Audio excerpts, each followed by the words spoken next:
Hello everyone, welcome to G education. आज की इस वीडियो में हम सिविल सर्विस एग्ज़ाम जो होता है हमारा मेन एग्ज़ाम, उसकी आंसर शीट देखेंगे। हम हमारी कॉपी कैसी होती है।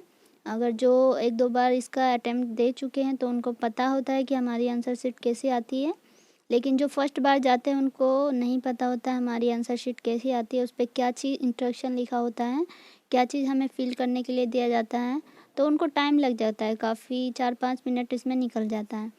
तो आप यूपीएससी की वेबसाइट पे भी देखेंगे ये चीज़। तो इसे अपलोड किया गया है कि ताकि किसी को दिक्कत ना हो, वो पहले से ही इसे समझ के रखें और टाइम कम लगे उनको ये चीज़ पढ़ने में। तो आप इसका लिंक भी दे दूँगी मैं डिस्क्रिप्शन में, आप चेक कर लेंगे इसे जाकर और इसे अच्छे से देख लेंगे। ठीक है, अब देखते हैं यहाँ पर क्या चीज़ हमें बताया गया है। इसमें फिल करने के लिए इंस्ट्रक्शन में क्या चीज़ बताया गया है। 4 पेज आपका दिया होता है ये ऊपर का, जो आपको पढ़ना होता है। उसके बाद आप प्रश्न करना स्टार्ट करते हैं नीचे से। तो देखिए इसमें लिखा हो गया है उम्मीदवार द्वारा भरा जाएगा। जो चीज़ आपको भरना होता है वो चीज़ ऊपर लिख दिया जाता है कि ये उम्मीदवार द्वारा भरा जाएगा। तो आपको भरना है ये परीक्षा का नाम, जो भी परीक्षा आप दे रहे हैं। सिविल सर्विस का मेन एग्ज़ाम दे रहे हैं तो सिविल सर्विस मेन एग्ज़ाम, जो भी सन में दे रहे हैं 2021, तो वो लिख दीजिए यहाँ पर। परीक्षा का माध्यम, जो इंग्लिश में दे रहे हैं आप एग्ज़ाम तो इंग्लिश में लिख देना है यहाँ पर। और हिंदी दे रहे हैं हिंदी में एग्ज़ाम तो हिंदी लिख देना है यहाँ पर। और आपके एडमिट कार्ड में भी वो चीज़ लिखा होता है, जो चीज़ एडमिट कार्ड में है हिंदी है तो हिंदी लिखना है, इंग्लिश है तो इंग्लिश लिखना है, चेंज नहीं करना है यहाँ पर आकर आपको। हम नीचे देखते हैं, ये सामान्य अध्ययन का पेपर है, जीएस का फर्स्ट पेपर है। तो जीएस में आपका 4 पेपर होता है, GS1, GS2, GS3 और एक GS4, 4 होता है। और ये आपका है 3 घंटे का पेपर होगा ये आपका। और ये होता है 250 नंबर का, 250 नंबर का होता है ये आपका पेपर। और नीचे सामान्य अनुदेश दिया गया है, इसे पढ़ना आपको ज़रूरी है। तो इस पर्सन से पुस्तिका QCAB इसे बोलते हैं, QCAB यानी कि क्वेश्चन कम आंसर बुकलेट इसे बोला जाता है, और शॉर्ट फॉर्म में QCAB बोलते हैं। तो इस पुस्तिका में आपको 64 + 4 पृष्ठ है, यानी कि 64 पृष्ठ दिया गया है, और 4 पृष्ठ जो आपको एक्स्ट्रा दिया गया है उसे आपकी उसी पुस्तिका के अंत में दिया गया है। ये जो अलग से दिया गया है वो आप उसे ले जा सकते हैं अपने साथ, उम्मीदवार जो भी परीक्षा दे रहे हैं। ठीक है, तो रफ कार्य के लिए आपको इस पुस्तिका के अंत में खाली प्रश्न दिए जाते हैं। जो रफ कार्य करना होता है उसके लिए अलग से दिया जाएगा, उसमें ही करना होगा आपको। पुस्तिका प्राप्त होने पर कृपया यह जांच कर लें कि आपकी QCA पुस्तिका में कोई कमी ना हो, फटा हुआ ना हो अथवा कोई पृष्ठ गायब ना हो। यदि ऐसा होता है तो इसे आप चेंज कर लीजिए। तो आपको इसे चेक कर लेना है कि कम पेज तो नहीं है, इसमें कुछ कमी तो नहीं है, तो आप इसे चेंज कर लेंगे। ठीक है, अब नीचे आते हैं हम। ये भी आपको भरना है, उम्मीदवार द्वारा भरा जाएगा। तो यहाँ पे बोला गया आपको अनुक्रमांक, यहाँ पे आप अपना रोल नंबर डाल देंगे। परीक्षा का नाम दोबारा पूछा गया है, यहाँ पे फिर से परीक्षा का नाम लिख देंगे। और आपको कुछ नहीं करना है यहाँ पर। नीचे आते हैं अब ये सब नहीं भरना है हमें, ये पढ़ना हमें ज़रूरी है इंस्ट्रक्शन। तो इसे पढ़ लेते हैं। उम्मीदवारों को नीचे उल्लेखित निर्देश सावधानी से पढ़ लेने चाहिए। किसी भी निर्देश का उल्लंघन करने पर उम्मीदवारों को मिलने वाले अंक में कटौती की जाएगी। ठीक है, आपको ये पढ़ना है जो चीज़ इसमें बताया गया है। अगर ये वो चीज़ आप करते हैं तो आपका नंबर काटा जाएगा, बोला गया है ऊपर। ठीक है, तो आइए पढ़ते हैं हम। फर्स्ट में लिखा हुआ है, अपना अनुक्रमांक एवं अन्य विवरण केवल पर्सन से पुस्तिका में उम्मीदवार के लिए निर्धारित स्थान पर ही लिखना है। आपको जहाँ पर आपसे पूछा गया है लिखने के लिए वहीं पर लिखना है, इसके अलावा कहीं और नहीं लिखना है। नीचे पुस्तिका में अन्य कहीं भी अपना नाम, अनुक्रमांक, मोबाइल नंबर, पता नहीं लिखना है आपको, जिससे आपकी कॉपी की पहचान हो। ठीक है, नीचे आते हैं हम। अपनी पर्सन से पुस्तिका में कहीं भी प्रश्नों के वास्तविक उत्तर के अतिरिक्त कुछ नहीं लिखना है आपको, जैसे कविता, दोहा, व्रत, ये सब आपको नहीं लिखना है। जो चीज़ क्वेश्चन में पूछा गया है उसका ही आंसर देना है, अगर लिखेंगे तो नंबर कटेगा।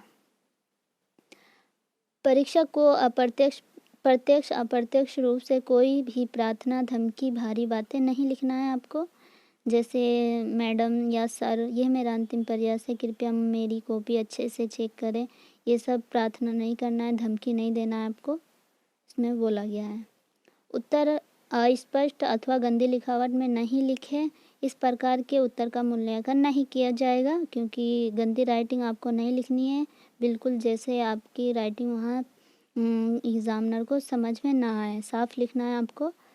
उत्तर स्याही पेन से ही लिखना है आपको। उत्तर लिखने के लिए पेंसिल का यूज़ नहीं करना है, हालांकि आरेख, चित्र इत्यादि बनाने के लिए पेंसिल का यूज़ किया जा सकता है।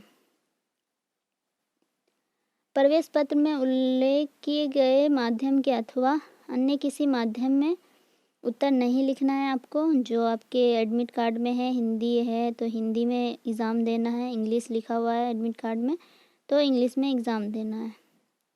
नीचे है प्रश्नों के उत्तर, ठीक उसके नीचे दिए गए निर्धारित स्थान पर ही लिखना है अथवा किसी अन्य स्थान पर लिखे गए उत्तर का मूल्यांकन नहीं किया जाएगा। तो देखिए, हर पर्सन के लिए पेज अलग दिया होता है, पर्सन अलग अलग लिखे होते हैं, तो जो पर्सन पूछा गया है उसका ही उत्तर उसके नीचे दीजिए। अब नीचे देखते हैं हम, यदि आप अपने किसी उत्तर को रद्द करना चाहते हैं तो उसे पेन से काट दें तथा उस पर रद्द लिख दें। अगर आपको वो पर्सन नहीं आ रहा है तो उसमें खाली प्रश्न जो होता है तो उसमें आप लिख दीजिए कैंसिल, पेन से 2 लाइन खींच के, इसमें बोला गया है। अब इधर साइड इंग्लिश में भी दिया गया है, तो जो इंग्लिश में पढ़ना चाहते हैं तो इंग्लिश में भी इसे पढ़ सकते हैं। हम नीचे आते हैं, हम ये सब आपको नहीं करना है। यहाँ पे परीक्षक के हस्ताक्षर हो गए, एग्जामिनर के। नीचे आते हैं, अब देखिए यहाँ पर जो भी डिटेल है वो हमारा पर्सन यानी कि क्वेश्चन से रिलेटेड है कि कितने नंबर का है, कितने क्वेश्चन है इसमें, ये सब इसमें दिया गया है, तो इसे भी पढ़ना ज़रूरी है। इसके लिए आपको 3 घंटे का समय दिया गया है और 250 अंक का है ये पेपर। तो पढ़ते हैं, इसमें कुल 20 पर्सन है, इसमें हिंदी अंग्रेजी दोनों में छपा होता है। ये सभी पर्सन अनिवार्य है, करना ज़रूरी है। प्रत्येक पर्सन भाग के लिए नियत अंक, जो भी अंक है उसके सामने दिया होगा कि ये पर्सन जो है कितने नंबर का है। प्रश्नों के उत्तर उसी माध्यम में लिखे जाने चाहिए जिसका उल्लेख आपके प्रवेश पत्र में किया गया है और इस माध्यम का स्पष्ट उल्लेख पर्सन से पुस्तिका QCA पुस्तिका के मुख्य पृष्ठ पर निर्देश स्थान पर किया जाना चाहिए। उल्लेखित माध्यम के अतिरिक्त अन्य किसी माध्यम में लिखे गए उत्तर पर कोई अंक नहीं मिलेगा। देखिए, ये चीज़ बार बार बोला गया है आपसे कि आपने जो भी फॉर्म में फिल किया है हिंदी या तो है तो हिंदी, इंग्लिश में एग्ज़ाम देना चाह रहे तो इंग्लिश, और उसी से आपका एडमिट कार्ड बन के आएगा। तो इसका आपको ध्यान रखना है। नीचे दिया गया है पर्सन 1 से 10 तक आपको 150 शब्दों में देना है और 11 से 20 तक आपको 250 शब्दों में देना है। प्रश्नों के इंगित शब्द सीमा को आपको ध्यान में रखना है, क्योंकि जो 150 शब्दों का हमें देना होता है इसके लिए आपको 2 पेज दिया जाता है और इसी 2 पेज में आपको बहुत ही शॉर्ट फॉर्म में सब कुछ बताना होता है, तो इसका आपको ध्यान रखना है। प्रश्न से उस पुस्तिका में खाली छोड़े गए पृष्ठ को काट दीजिए, यानी कि जो आंसर आपने नहीं दिया है वो पेज आपका खाली होगा तो उसे काट के उस पर आपको कैंसिल लिख देना है। और नीचे इंग्लिश में दिया गया है और ऊपर इंग्लिश में दिया गया है, तो जो इंग्लिश में पढ़ना चाहते हैं इंग्लिश में पढ़ सकते हैं। अब देखिए, नीचे से आपका हो जाता है स्टार्ट पर्सन करना। तो पर्सन 1 पूछा गया है आपसे, भारतीय कला विरासत का संरक्षण वर्तमान समय की आवश्यकता है, चर्चा कीजिए। ये आपका 150 शब्दों में देना है आपको, 10 नंबर का ये क्वेश्चन है। इसके लिए आपको दिया गया है, देखिए 2 पेज दिया गया है आपको और नीचे से दूसरा क्वेश्चन स्टार्ट हो गया है, तो आपको इसी 2 पेज में ये कंप्लीट करना है इसका। और एक चीज़ मैं आपको और बता दूँ, ये जो इधर लिखा गया है लाइन के यहाँ पर, candidate must not right on this margin, मतलब कि इस मार्जिन में आपको कुछ नहीं लिखना है। देखिए, अभी मैं आपको बता दे रही हूँ, जैसे संरक्षण की आवश्यकता, सामान्य की आवश्यकता है, तो मान लिया आवश्यकता है तो आप सोच रहे हैं मैं यहाँ पर लिख दूँ, तो ऐसा आपको नहीं लिखना है, आपको है यहाँ पर लिखना है। अगर आप लिखेंगे तो आपका नंबर कटेगा। जो चीज़ आपको लिखना है ये इसी लाइनिंग में आपको लिखना होगा। अगर इस लाइनिंग के बाहर एक शब्द भी या वर्ड भी लिखते हैं तो आपका नंबर कट जाएगा। ठीक है, आपको इतने सारे पेज दिए जाते हैं इसमें करने के लिए, आप इसके अंदर ही लिखिए। अब नीचे आते हैं हम। तो 10 तक जो आपका प्रश्न था वो 150 शब्दों में देना था आपको। तो हम 11 देखते हैं, हम जाकर 11 जो हमारा था 11 से 20 तक वो 250 शब्दों में हमें देना था।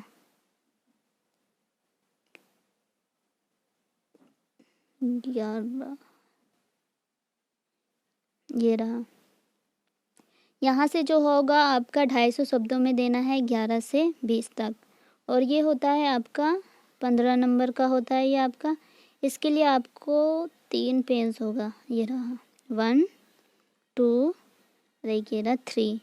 इन 3 पेज में ही आपको इसका आंसर कंप्लीट करना है। ठीक है, फिर यहाँ से आपका दूसरा पर्सन स्टार्ट हो जाता है, और आपको नीचे रफ के लिए पेज भी दिया होगा। तो रफ के लिए पेज देखते हैं हम।